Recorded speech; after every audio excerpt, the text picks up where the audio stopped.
So I wanted to run through how I edit an episode of the Insert Credits Show.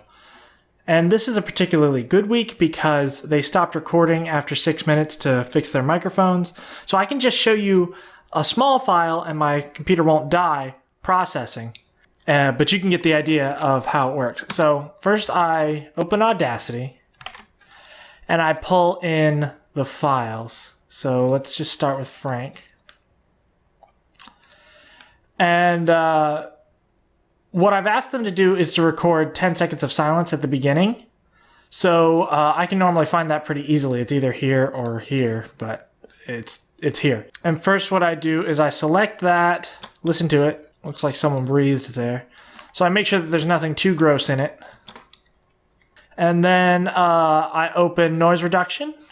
I get the noise profile. Oh, first, and I actually always forget to do this, is I bring it down to a mono track because you can see the stereo, it's mostly the same. There's really no depth in their audio that you want, like different angles, because they're just using headset mics. In fact, if there was a difference, you probably want to remove that anyway, because it's only on one side of their mouth. But I drop it down because it makes things process faster and it makes the file size smaller.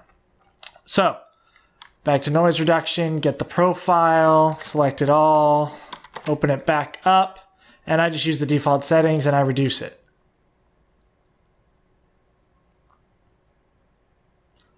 The next thing I do is I see if there's any audio that needs to be gated. So let's see. All right, so you can see this little bump here. That's actually Frank's microphone picking up audio from his headphones. It's someone else speaking on the other end. So to get rid of that, there's a plugin that you can add to Audacity that's called Noise Gate. Where is it? Here we go. Noise Gate. And first thing you want to do is analyze the noise level. So you select it very near where it's going to be and hit analyze. All right, it suggests a threshold of negative 27 dB. That's what we're going to do. And I'll just select a little bit of it so you can see it work. All right, open the noise gate, put it on gate, negative 27. And I'm trying to drop this completely off because everything is already silenced. So the silent level is low. There's no room tone really. Maybe that bothers some people, but I think it works well for putting together a podcast like this. So I'm going to bring it down 24 dB and hit OK. That didn't do anything. Oh, negative 24 dB. That would help. All right, now do it. And you see it got rid of that. It left this. I could reanalyze if I wanted to, and maybe I do, to get that.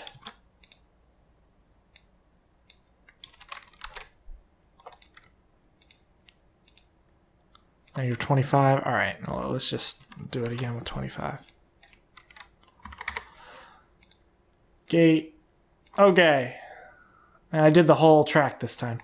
So you can see there's a lot fewer little bumps in here. Maybe there's still a few. I'll deal with those individually, or maybe they need to be in here. Let's see.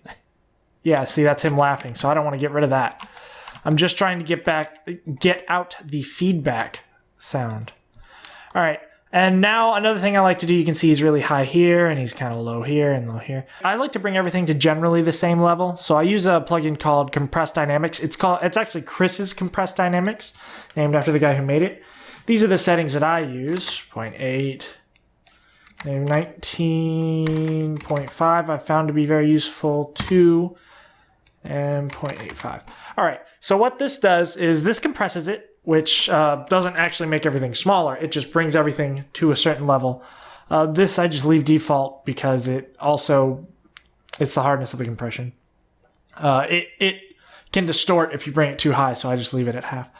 The floor is where you want things to drop off of sound. Okay, so we were just working with negative 20 whatever dB. I'm gonna tell things to start getting quieter at negative 19.5, so a little higher, a little louder than what we just gated off. And the factor is how quickly it drops it off. So higher is more, 10 is a lot. 2 I've found to be pretty comfortable. Sometimes if certain people's voices start getting cut off as they trail off at the end of their sentence, you might want to reduce this. This generally works. And max amplitude is the highest the audio can pretty much go. And I like to do 0.85 so that we're nowhere near the top of the range. Because when you start layering different people talking at the same time, you might get to 100% and have a little bit of clipping. That's not a big deal, but I try to avoid it if I can. So run that, and you'll see the difference in the audio. See how everything, in fact, I'll drag it in again. So you can see there's just more variation in the original, which is on the bottom, and there's less variation in the top, and that makes things sound better, like this little quiet part is louder. So then all you do is you select it, export audio. I always create a new folder called edits, export it as WAV, and I do that for everybody. I've already done it here, you can see, so I don't need to do that again. So now we're getting on to editing the actual show, and there's a couple ways that you can do it. It's really no problem to do it in Audacity. I mean, that'll work if that's all what you have. In addition to have them recording 10 seconds of silence, I also have them count down and then clap at the same time.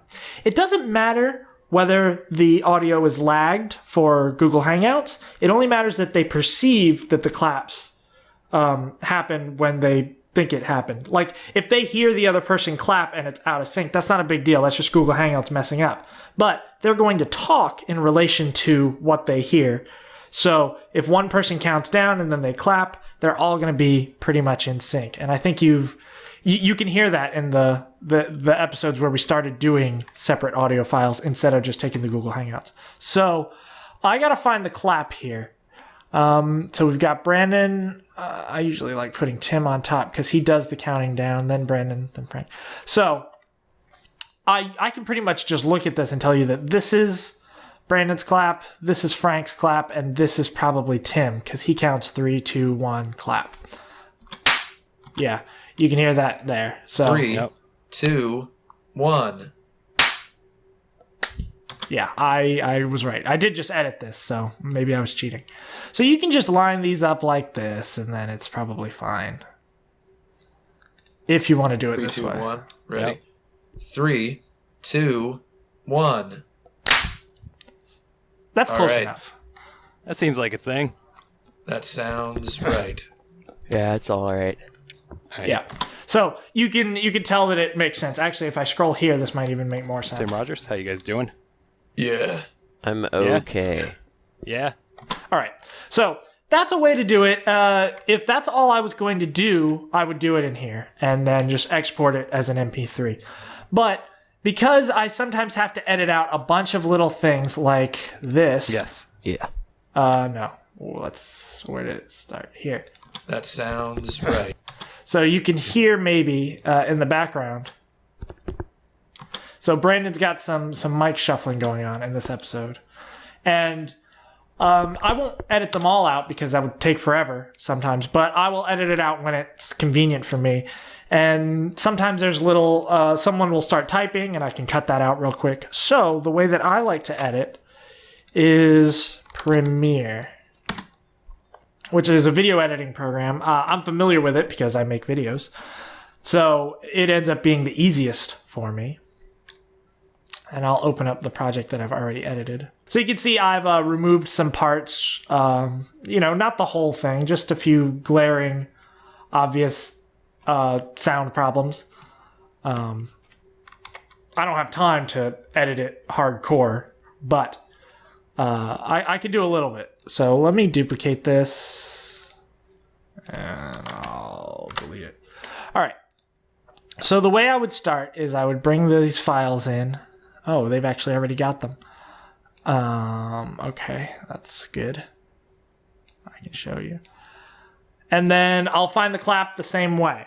So I'll listen for it, and you can actually scroll each notch in Premiere to go one frame, which is pretty useful when you're doing this. So let's see, I will solo Brandon here, and then scroll, and then the first instance of the clap that I hear, I'll stop.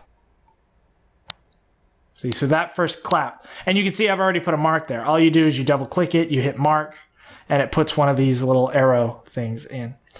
And, oops, click down here. So once you've done all three of those, you can just drag them and very simply match them up. And then you just got to find the start of the show. Yeah, let's kick it. Yeah. All right. Hello And that is where the show starts. I'll cut it there. In this particular episode, I put Tim's "Yeah, let's kick it" at the beginning of the intro music. As you can see here, I've got it set up like this. I try to find music from a game that was mentioned in the episode. So you can see I actually took the beginning of the song and looped it so that it would go over the background of Tim speaking. Yeah, let's kick it. And then I will drop it. And actually, if you look at the bars on the right, you can see that I've dropped the level of the audio to be pretty low, because that will often blow out. It'll sound out of place if, even though the people may speak much louder than that, it sounds out of place when the music is that high because it's a constant sound. So then I just come over here, I put a little marker, and then a marker where they're going to start speaking. Sometimes I'll make them speak as it fades down. Other times I won't. This one I didn't. Yeah. All right. Hello and happy Easter. And actually, a lot of times I drop it even more, which you can see right here. I've dropped it a little bit more. I mean, you just got to play around with the values. You just open it up here and put little marks under the audio volume level and change them. So you can see I started at 0, went to... first of all, I lowered the whole thing by going to audio gain, and you can see it's negative 10 dB from where it started. And then from that level, it goes down 15 for them to start talking, and then 25 so that you can actually hear them. It kind of brings you into it slowly. And you can see Frank started talking loudly at the very beginning, and then he started talking normally. So that makes more sense.